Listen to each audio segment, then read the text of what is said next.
Hi, welcome to Market Minute. This is where we look for opportunities in the market, but most importantly, protecting our downside when we think we need to.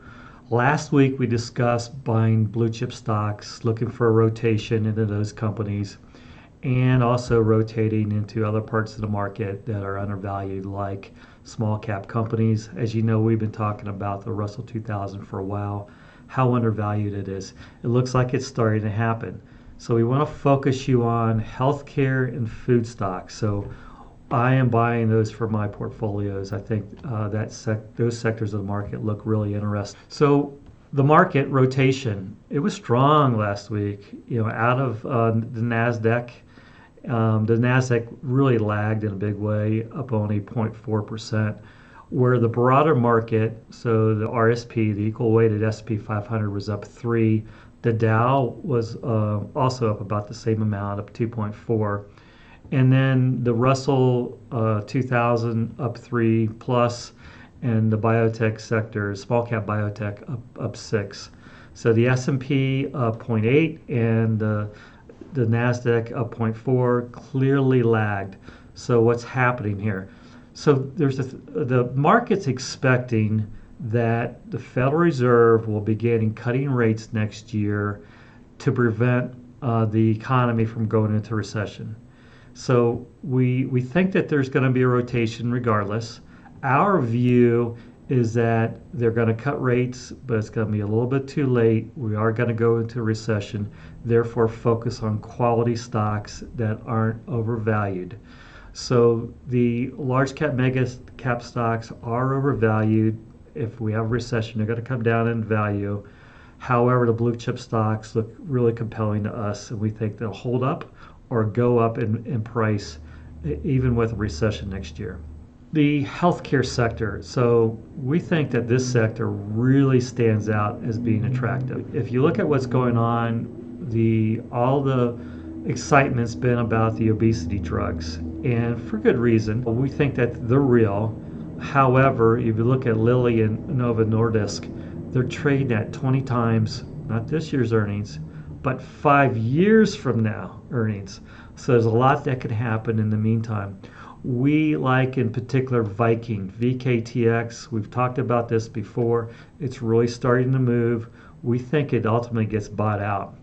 However, last Friday what happened was that Pfizer reported disappointing results in their obesity drug, in their twice daily oral. They have another one behind it, so they have another drug they're working on there. But the twice daily, a lot of side effects. So I hear that about the obesity drugs, that they do have pretty high side effects. However, we think that Pfizer down from 50 at the beginning of the year to 29, a capitulation sell-off. Look at all that volume that occurred on Friday.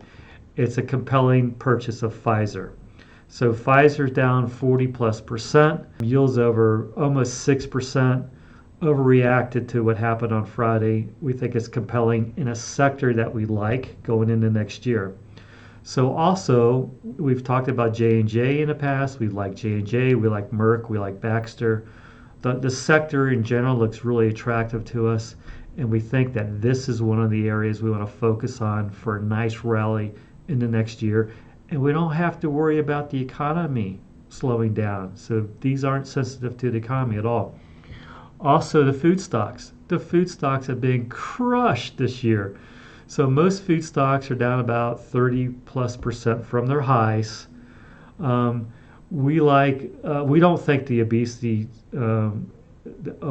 drugs are really going to hurt consumption of food all that much. So we think it's silly that these stocks are down on that.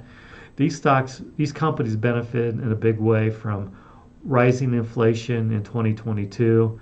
Now they've given all of that back plus some. So we think it's a compelling area going into next year. It's not real exciting. You're not going to get rich off of these stocks, but you'll make good, reasonable money. They have nice dividend yields. And I want to focus on Conagra here. Has almost a 5% dividend yield, trades at 10.4 times earnings. If you look at the history of the valuation, so this is from 1994 forward, so roughly 30 years. When the valuation of ConAgra gets over 20 times earnings, it's a good time to sell it. When it gets below 11 times earnings, it's a good time to buy it. So you can see here over 19 times earnings here, below 11 times earnings in 09, 08. Again, the same way in 2017, up over 20 times earnings, back down below that area, back down below 11 times. And then again, here it is, it's setting up for another buy. So we think it's compelling to buy ConAgra at these values, along with the rest of the group. So these stocks plus healthcare, it's a nice conservative way of playing next year. Even if there is a recession, these stocks should perform. Now Friday we have the employment report. So the market is in a Goldilocks phase. So it needs to be kind of not too hot, not too cold. So the market's looking for roughly 175,000 new jobs. That would be just perfect. If it's much above 200,000 jobs, it's going to be too hot. The bond market's not going to like it. If it's below 100,000 jobs, the market's not going to like that either. It's going to start to worry about recession.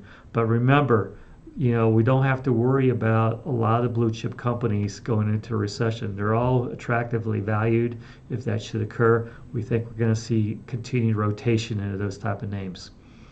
So thank you very much. Please hit like. If you have any questions at all, please go to my website, Patrick Adams CFA. Send me a message. Happy to help you with your investments or answer any questions you may have. And also sign up for a hard copy of Market in a Minute. Take care.